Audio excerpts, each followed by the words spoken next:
Good morning students and friends. Welcome to educational platform by Anup Srivastav. Today we study use to. use to का प्रयोग कैसे करते हैं आज की इस वीडियो में ट्रांसलेशन के माध्यम से सीखेंगे। आज की इस वीडियो में मैंने शामिल किया है use of use to. Use to का प्रयोग कहां पर किया जाता है, इस मॉडल वर्ब का प्रयोग ट्रांसलेशन में कैसे किया जाता है, उसका मैं विस्तार से वर्णन करूंगा। इसकी पहचान की बात करें, कहां पर यूज टू का प्रयोग किया जाता है।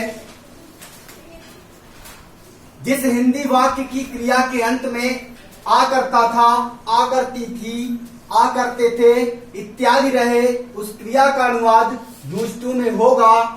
ऐसे वाक्यों के भाव से पता चलता है कि कर्ता को कोई खास काम करने की आदत थी, वे ऐसे हमेशा या प्रायः बार बार भूतकाल में करते थे। अर्थात यूज टू का प्रयोग वहां पर करते हैं। अब यहां पर जैसे पास्ट टेंस की बात कर रहा है तो इससे हमें ये पता चलता है कि जो कर्ता है या जो भी पर्सन है उसको भूतकाल में ये काम करने की आदत थी, रूटीन थी, उसकी एक तरह की रूटीन थी। जहां पे भी हमें रूटीन का पता चले वहां पर हम यूज टू का प्रयोग करते हैं। वर्ड ऑर्डर की बात करें तो सबसे पहले हम सब्जेक्ट लिखते हैं, then use to, then verb first form में और लास्ट में ऑब्जेक्ट लिखते हैं। और इसके बाद यदि अदर वर्ड है तो अदर वर्ड को इंक्लूड करते हैं। तो यहां पर एग्जाम्पल मैंने लिया है, मैं वहां जाया करता था। अब देखिए यहां पर आया जाया, आ मुंह से बोलिए तो आ निकल रहा है, जो इसकी पहचान है। आ करता था, मैं वहां जाया करता था, पास्ट टेंस की पहचान करवा रहा है। अर्थात जो इसमें करता है, कर्ता की पहचान बता रहा है, इसका रूटीन कैसा था भूतकाल में, या जो समय निकल गया ये पिछले समय में, बीते हुए समय में इसकी आदत कैसी थी, इसकी रूटीन कैसी थी। तो अब यहाँ पर फर्स्ट सेंटेंस को देखें तो यहाँ पर लिखा हुआ है मैं वहां जाया करता था। ध्यान दीजिए यहाँ पर उच्चारण करते समय आ करता था। अब ध्यान दीजिए, ये देखिए आ करता था यहाँ पर दिया हुआ है, आ करता था। जाया करता था, जाया आ करता था। अर्थात ऐसे सेंटेंस अब यहाँ पर ये दर्शा रहा है, इस सेंटेंस के माध्यम से ये पता चल रहा है कि वर्क जो है या जो उसकी रूटीन थी वो पास्ट टेंस में उसकी एक आदत सी बन गई थी, एक रूटीन बन गई थी। तो जब हमें किसी आदत या रूटीन का पता चले जो कि उसका एक बिहेवियर बन चुका था, उसको हम किस में यूज करते हैं, यूज्ड टू में यूज करते हैं। जब किसी की रूटीन की पता चले और वो भूतकाल में हो। मैं वहां जाया करता था, अर्थात वो अपने पीछे अर्थात भूतकाल की बात कर रहा है। मैं वहां जाया करता था, एक तरह की उसकी आदत पड़ गई थी वहां जाने की। मैं वहां जाया करता था तो ट्रांसलेट करेंगे according to word order. First put subject. Subject क्या है, फर्स्ट पर्सन यहां पर दिया हुआ है, आई। क्या दिया है, आई। अब सब्जेक्ट हो गया यूज टू। देन वर्ब की फर्स्ट फॉर्म क्या है, वर्ब जाना। जाने की क्या होती है, गो। अब देखेंगे क्या इसमें ऑब्जेक्ट है, हाँ है, ये है वहां। मैं वहां जाया करता था, I use to go there. मैं वहां जाया करता था, I use to go there. हमने यूज टू इसलिए यहां पर जोड़ा क्योंकि जो करता है अर्थात मैं है, वो उसकी एक जो है आदत बन गई थी वहां जाने की। तो ऐसे सेंटेंस जहां पर किसी चीज की आदत को दर्शाया जाता है हम क्या यूज करते हैं, यूज्ड टू का यूज करते हैं। याद रखिएगा, जहां पर भी रूटीन का पता चले। अच्छा, नेक्स्ट सेंटेंस की बात करें, दूसरा है वह अंग्रेजी बोला करता था। ये हम उसकी आदत को दर्शा रहे हैं, उसकी आदत को बता रहे हैं। यहां पर दिया है वह अंग्रेजी बोला करता था, अर्थात फर्स्ट ट्रांसलेट करेंगे सब्जेक्ट। यहां पर हमें पता चला आ करता था। देखिए ध्यान दीजिए, यहां पर पहचान से पता चला कि इसमें उसकी रूटीन भी शामिल है और भूतकाल में शामिल है। उसने उसकी एक आदत थी कि वो अंग्रेजी बोला करता था। First subject, then used to,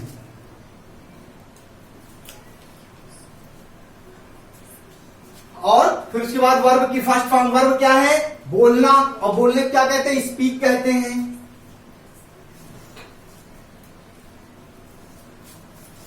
अब ध्यान दीजिए, वह अंग्रेजी बोला करता था, he used to speak. Last में ऑब्जेक्ट बचा है। हाँ, ऑब्जेक्ट क्या है? इंग्लिश।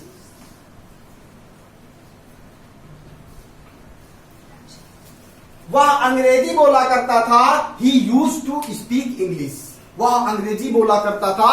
हम अगर बोलेंगे इंग्लिश स्पीकिंग में किसी को बताएंगे कि वह अंग्रेजी बोला करता था, तो हम जो है तुरंत बोलेंगे he used to speak English.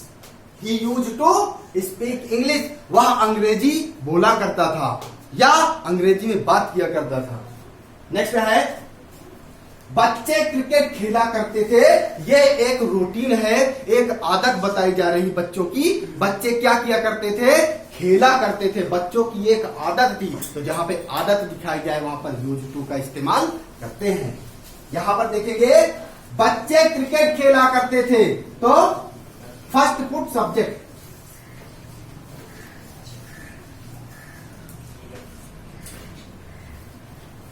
The children used to.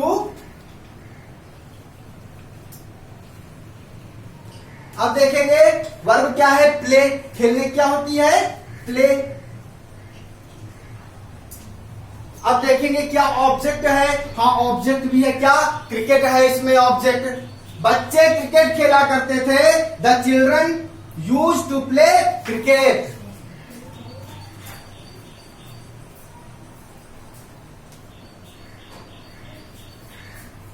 इस तरह से हमने इस सेंटेंस को भी ट्रांसलेट कर लिया। बच्चे क्रिकेट खेला करते थे, the children used to play cricket. बच्चे क्रिकेट खेला करते थे, the children used to play cricket. तो इस तरह से नेक्स्ट सेंटेंस को देखेंगे, आप उसकी मदद किया करते थे। अब देखेंगे यहां पे, आप उसकी मदद किया करते थे, आ करते थे। आ करते थे जो इसकी पहचान है, आ करते थे, अर्थात ये भी उसकी रूटीन का पता बता रहा है, उसकी आदत का पता चल रहा है। ट्रांसलेट करेंगे, सेकंड पर्सन में दिया हुआ है, आप उसकी मदद किया करते थे। तो ध्यान रखेंगे, ऑल पर्सन्स के साथ यूज टू का ही यूज होगा। आप उसकी मदद किया करते थे, यू यूज्ड टू। आप उसकी मदद किया करते थे, यू यूज टू। अब देखेंगे इसमें वर्ब क्या है? वर्ब क्या है? मदद करना। क्या होती है? हेल्प। आप उसकी मदद किया करते थे, you use to help him. आप उसकी मदद किया करते थे। इस तरह से हमने इसको भी ट्रांसलेट कर लिया। नेक्स्ट है, मैं स्कूल जाया करता था। अपनी पुरानी आदत को बता रहा है, रूटीन को, भूतकाल में जो हुआ उसको जो है दोहरा रहा है। मैं स्कूल जाया करता था। तो ट्रांसलेट करेंगे, फर्स्ट सब्जेक्ट। सब्जेक्ट क्या है? फर्स्ट पर्सन यानी आई। आई मतलब मैं। आई यूज टू। मैं स्कूल जाया करता था, आई यूज टू। अब वर्ब की फर्स्ट फॉर्म क्या है? जाने की बात कर रहा है। आई यूज टू गो। अब क्या है? ऑब्जेक्ट बाकी है। हाँ बाकी है। आ करता था, वो भी मिल गया। I use to go to school.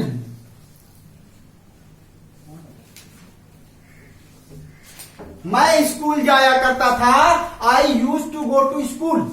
मैं स्कूल जाया करता था, I use to go to school. अर्थात इसमें भी उसकी रूटीन का पता चल रहा है। नेक्स्ट है मैं क्रिकेट खेला करता था, आ करता था, ध्यान रखिएगा, आ करता था। तो इसे ट्रांसलेट करेंगे, मैं क्रिकेट खेला करता था, I used to play cricket. मैं क्रिकेट खेला करता था, I use to play cricket. Next ध्यान देंगे, वह मेरे साथ पढ़ा करता था, वह मेरे साथ पढ़ा करता था। ट्रांसलेट करेंगे, देखिए इसमें भी आ रहा है, आ करता था, ही यूज्ड, वह मेरे साथ पढ़ा करता था, ही यूज टू स्टडी। अब देखेंगे मेरे साथ, ऑब्जेक्ट भी दिया है, विद मी। वह मेरे साथ पढ़ा करता था, he use to study with me, वह मेरे साथ पढ़ा करता था। नेक्स्ट है वह गाया करता था, हम उसकी एक रूटीन को बता रहे हैं, उसकी एक आदत को यहां दर्शाया गया है। तो ट्रांसलेट करेंगे, देखेंगे आ करता था, हाँ ये भी दिया हुआ है लास्ट में। ट्रांसलेट करेंगे, ही यूज्ड टू, अब देखेंगे वर्ब क्या है, ही यूज्ड टू, गाया, गाने की बात कर रहा है, he used to sing, he used to sing. इस तरह से हमने जो है इन सेंटेंसों को ट्रांसलेट किया। यदि हम इसका निगेटिव बनाएंगे, ध्यान देंगे यहां पर मेन टॉपिक। वीडियो आपको अच्छा लगा हो तो चैनल को सब्सक्राइब करें, वीडियो को लाइक करें और अपने व्हाट्सएप और फेसबुक ग्रुप पर शेयर करें। हाँ, अंत में आपको जो है यहां पर एक चीज और कंफर्म कर देना चाहता हूं, आपका जो है कॉन्सेप्ट क्लियर कर देना चाहता हूं। यूज टू का हम यूज वही करते हैं जहां पर किसी भी पर्सन की, किसी व्यक्ति की बात जो है भूतकाल में की जाती है और उसके रूटीन को बताता है, उसकी एक आदत को बताता है। और यदि नेगेटिव की बात करें तो ऐसे सेंटेंसों में जो है यूज्ड टू के बीच में यदि हम यहां पर नॉट जोड़ देंगे तो निगेटिव बन जाता है। यदि ध्यान देंगे, यदि आदत नहीं दर्शा रहा है तो डिड नॉट यूज होता है। ऐसे ही इंट्रोगेटिव में हम जो है जब कब कैसे क्या से शुरू होता है सेंटेंस, तो यूज्ड को शुरू में लाते हैं और फिर देन यूज टू के बीच में हम क्या रखते हैं, सब्जेक्ट रखते हैं। क्या रखते हैं, सब्जेक्ट। अगर रूटीन ना दिया हो तो हम जो है इंट्रोगेटिव में डिड का यूज करते हैं। तो इस तरह से आज हमने इस वीडियो में यूज टू के ट्रांसलेशन को सीखे। ये वीडियो आपको कैसा लगा, हमारे जो है कमेंट बॉक्स में जरूर रिप्लाई करें। Thank you.